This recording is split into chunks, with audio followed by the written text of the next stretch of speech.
Yang penting laporan keuangan itu wajib diumumkan kepada publik melalui media massa. Adakah media massa yang mengulas tentang laporan keuangan tahunan Bank Indonesia? Ya 1-2 ada, tapi sedikit dibandingkan ketika laporan keuangan pemerintah pusat, bahkan yang masih bersifat sementara. Tujuan laporan keuangan Bank Indonesia ini bukan mengukur kinerja Bank Indonesia. Kinerja Bank Indonesia diukur dari pencapaian stabilitas nilai rupiah. Bahwa salah satu yang harus krusial untuk diamati dari Bank Indonesia adalah masalah keuangannya. Karena dia tidak ikut APBN, gaji-gaji sendiri, netapkan sendiri. Tapi yang lebih penting dalam rangka valuta asing, dia netapkan kurs jual, kurs beli sendiri. Dia menentukan kapan saya mau operasi pasar, kapan saya diam saja. Dibungkus dengan laporan bahwa ini demi menjaga stabilitas nilai rupiah. Kalau begitu, nilai rupiah tidak stabil dan terus melemah, ya mestinya kita kritik Bank Indonesia ini. Udah dia melemah kok malah dapat duit lebih banyak. Ini contoh saja.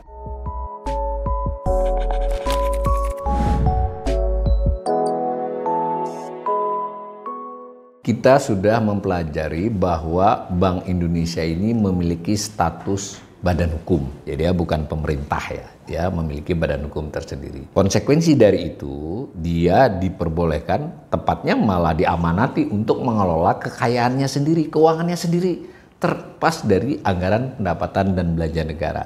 Para pembelajar ekonomi sudah punya imajinasi nih, bahwa gaji orang Bank Indonesia itu bukan dari APBN, dari sistem keuangannya sendiri. Begitu juga pengeluaran dan penerimaan dia. Independensi menuntut Bank Indonesia, karena dia tadi badan hukum sendiri, independen, undang-undang memerintahkan dia transparan, memenuhi prinsip akuntabilitas publik, terbuka bagi pengawasan oleh masyarakat. Nah ini kan kuncinya nih, kita ini pembelajar ekonomi kan masyarakat. Kita ini sebetulnya berhak dan malah diminta sebetulnya oleh undang-undang ikut mengawasi Bank Indonesia kan. Bank Indonesia diharuskan menyusun laporan keuangan. Jadi bukan laporan keuangan pemerintah pusat, bukan bagian dari LKPP, pemerintah dia sendiri. Laporan keuangan Bank Indonesia. Dibandingkan dengan APBN sebenarnya lebih ketat nih dalam konteks waktu. Jadi si laporan keuangan tahunan namanya LKTBI ya kalau disingkat. Bank Indonesia ini harus selesai 30 hari setelah selesai tahun berlaku. Berarti 30 Januari kan harus selesai dia laporannya. Kalau pemerintah itu 31 Maret, jadi lebih pendek waktunya. Nah, kemudian disampaikan kepada BPK. Nah, BPK selambat-lambatnya melakukan pemeriksaan 7 hari setelah laporan tersebut disusun. Tapi di sini tidak disebut ada berapa bulan dia memeriksa. Nanti kemudian pemeriksaan BPK tersebut disampaikan kepada DPR oleh BPK. Tentu juga disampaikan kepada Bank Indonesia sendiri. Yang penting laporan keuangan itu wajib diumumkan kepada publik melalui media massa. Adakah media massa yang mengulas tentang laporan keuangan tahunan Bank Indonesia? Ya 1-2 ada, tapi sedikit dibandingkan ketika laporan keuangan pemerintah pusat, bahkan yang masih bersifat sementara. Nah karena itu kita mulai nih di pembelajar ekonomi ini menjadi bagian dari yang ikut mengamati dan mengawasi Bank Indonesia sebagai masyarakat. Ini baru saja ya, Mei, karena setelah diperiksa. Ini cover depannya, ini di dalamnya nih ada tanggung jawab Pak Peri dengan Bu Destri ya, Gubernur Bank Indonesia dengan Deputi Gubernur Bank Senior. Jadi Bank Indonesia itu terdiri dari 1 gubernur, lalu beberapa deputi. Itu beberapa deputi itu kadang antara 4 sampai 7 ya. Sekarang ini berapa? Ini ya di antara itu ada yang merupakan Deputi Gubernur Senior, jadi wakil lah dari Gubernur Bank Indonesia. Seperti ini, dalam rangka dia tadi independen, lalu dia harus transparan, dia harus memberi laporan keuangan. Keuangan Bank Indonesia ini dinyatakan oleh Bank Indonesia sendiri, tapi disetujui BPK. Jadi tujuannya itu menunjukkan pencapaian manajemen pertanggungjawaban saja. Jadi penggunaan sumber daya keuangan dalam rangka tujuannya tadi stabilitas rupiah, dia butuh biaya berapa, dia dapat berapa, kurang lebih begitu. Lalu mengakibatkan perubahan aset dan liabilitas kewajiban dia berapa. Ditekankan, ini beda dengan misalnya kementerian lembaga atau lembaga di pemerintahan. Jadi laporannya itu tidak untuk menjadi ukuran kinerja. Ini menarik ya. Jadi misalnya kalau BUMN kan ada rasio itu kinerja. Bahkan kementerian lembaga pun tingkat penyerapan anggarannya dan sebagainya kan jadi ukuran. Kalau ini tidak. Bank Indonesia ini menyatakan bahwa laporannya ini semacam pemberitahuan bahwa kebijakan yang dilaksanakan itu menggunakan biaya berapa, bahkan menghasilkan berapa. Jadi hanya menyampaikan itu. Karena itu tidak ada rasio-rasio. Sekali lagi, menurut Bank Indonesia dan diakui oleh BPK, Tujuan laporan keuangan Bank Indonesia ini bukan mengukur kinerja Bank Indonesia. Kinerja Bank Indonesia diukur dari pencapaian stabilitas nilai rupiah. Nah, semacam itu. Tetapi Bank Indonesia harus bertanggung jawab atas pemakaian sumber dayanya. Nah, ini contoh laporan posisi. Posisi itu berarti neraca ya sebenarnya. Disebutnya laporan posisi, tidak disebut neraca. Ada aset, ada liabilitas. Nah, asetnya ada emas dan seterusnya, liabilitasnya ada uang dalam peredaran. Begitu juga dia waktu beroperasi menimbulkan penghasilan, tapi juga menggunakan beban. Maka ada laporan surplus dan defisit. Ini laporan posisi keuangan, asetnya ada 5 macam. Ini saya ringkas saja. Ada emas, ada aset keuangan untuk pelaksanaan kebijakan moneter, ada hak tarik khusus di lembaga keuangan IMF maksudnya, lalu ada tagihan kepada pemerintah terutama, lalu ada aset non kebijakan, termasuk aset tetap ya, karena kan kalau pengertian aset di sini kan aset keuangan. Tadi kita sudah bicara waktu tentang kebijakan moneter, karena ada usaha dia untuk memberi pinjaman, lending facility, ada pembelian SBN dan seterusnya, ada dia punya palas. Nah ini kalau dalam hal 3 kewajiban, jadi uang dalam peredaran, uang yang Bapak Ibu Saudara-saudara pegang itu dari sisi neraca, dari sisi posisi keuangan Bank Indonesia itu kewajiban dia. Jadi sebetulnya uang itu adalah Bank Indonesia berutang kepada pemegangnya. Kira-kira yang lebih begitulah sederhananya. Lalu ada liabilitas untuk pelaksanaan kebijakan moneter dan seterusnya. Sedangkan modal, ini beda konsepnya. Jadi modal ini dirubah angkanya setiap berapa tahun sesuai dengan perhitungan-perhitungan tertentu. Jadi tidak tiap tahun berubah. Ketika Bank Indonesia melakukan tugasnya kebijakan moneter terutama, yang salah satunya adalah operasi pasar, itu menimbulkan penghasilan. Jadi ini harus kita bayangkan kalau kementerian lembaga umumnya ketika melaksanakan kebijakan kan hanya keluar biaya.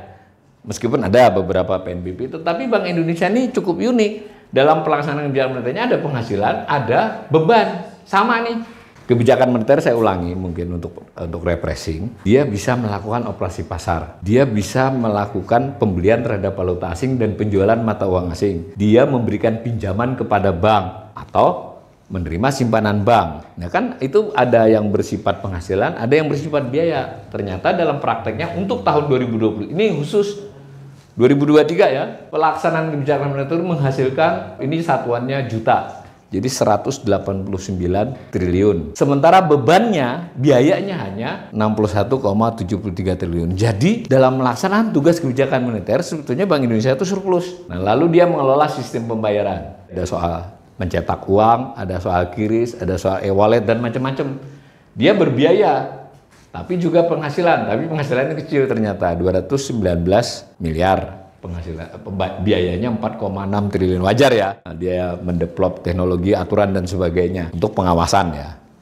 Nah lalu ada pengaturan dan pengawasan makroprudensial. Ini kebijakan makro ya Bank Indonesia. Ini memang otomatis tidak menghasilkan ya, wajar lah, cuma hanya 11 miliar, biayanya cukup besar, 605 miliar. Lalu ada soal pendapatan dan penyediaan pendanaan. Ini sisa-sisa, pelan-pelan agak berkurang. Jadi Bank Indonesia ini memiliki beberapa usaha sebenarnya dulunya, pelan-pelan memang dilikuidasi, tapi masih menghasilkan penyertaannya.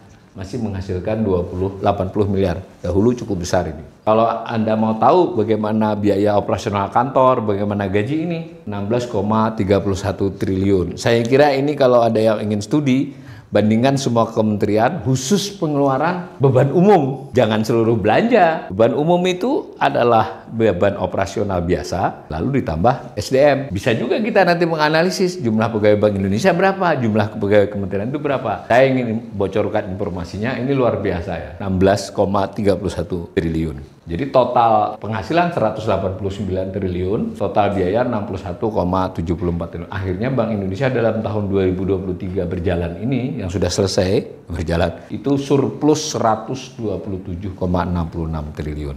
Menarik juga ya. Kalau kita gambar, ini aset Bank Indonesia dari tahun ke tahun, aset tentu sama dengan liabilitas ya, 3.876 triliun kan. Ini menarik ya, bahwa di beberapa tahun terakhir ini memang kecenderungannya naik pesat dibandingkan di masa-masa lampau. Lalu dalam hal penghasilan, yang biru menunjukkan penghasilan, yang orange menunjukkan beban. Nah, selisihnya adalah surplus atau defisit. Dulu pernah defisit, tetapi belakangan Bank Indonesia selalu surplus dan cukup besar. Tadi kita sudah belajar bahwa salah satu yang memberikan surplus utama itu kebijakan moneter. Wajar, karena kenapa? Karena itulah tugas utama Bank Indonesia. Dia dalam melaksanakan kebijakan moneternya, menimbulkan biaya, pada saat yang bersamaan menimbulkan penghasilan. Nah, ternyata dalam prakteknya lebih banyak penghasilan akibat melaksanakan tugas. Biru ini menunjukkan penghasilan, orange menunjukkan beban, menimbulkan surplus. Bedakan ya, yang tadi kan surplus keseluruhan, ini khusus kebijakan moneter. Nah, di antara kebijakan moneter itu ada selisih kurs transaksi valuta asing. Nah, jadi kan karena Bank Indonesia itu tanda petik ya, jadi bandar kan, dia bisa membeli, bisa menjual, dia memiliki kurs berbeda, kurs jual, kurs beli, kurs tengah jadinya. Nah, prakteknya Bank Indonesia cenderung mengalami keuntungan dari jual beli falas. Nah, keuntungan di tahun 2023 ini mencapai berapa itu? Sekitar hampir 40 triliun. Kalau terjadi volatilitas, bukan lemah atau kuat ya, lemah kuat itu kan 17.000 lemah gitu misalnya, 15. Enggak, ini yang penting gelombangnya. Karena tiap hari kalau makin sering berubah, Bank Indonesia cenderung memiliki penghasilan lebih banyak. Dialah yang menjadi pelaku utamanya. Meskipun saya ingatkan, kita setuju dengan Bank Indonesia, sementara setuju bahwa kata Bank Indonesia ini tidak mencerminkan kinerjanya. Yang mencerminkan kinerjanya rupiahnya stabil atau tidak. Tetapi Bank Indonesia ini mengakui kita boleh dong melihat-lihat ini. Itulah bagian dari pengawasan kita. Mungkin kalau dalam kajian yang lebih advance, apakah penghasilan tidak hanya ini, itu ada kaitannya dengan bonus yang diberikan kepada pegawai dan direksi misalnya. Kita boleh dong sebagai masyarakat bertanya-tanya. Kalau begitu situasi makin kompleks, ini misal nanti kita pelajari bersama. Ya kalau begitu agak rawan kan misalnya. Semacam itu ya. Nah, dengan demikian mudah-mudahan literasi ini mengajak para pembelajar ekonomi bahwa salah satu yang harus krusial untuk diamati dari Bank Indonesia adalah masalah keuangannya. Karena dia tidak ikut APBN, gaji-gaji sendiri, netapkan sendiri.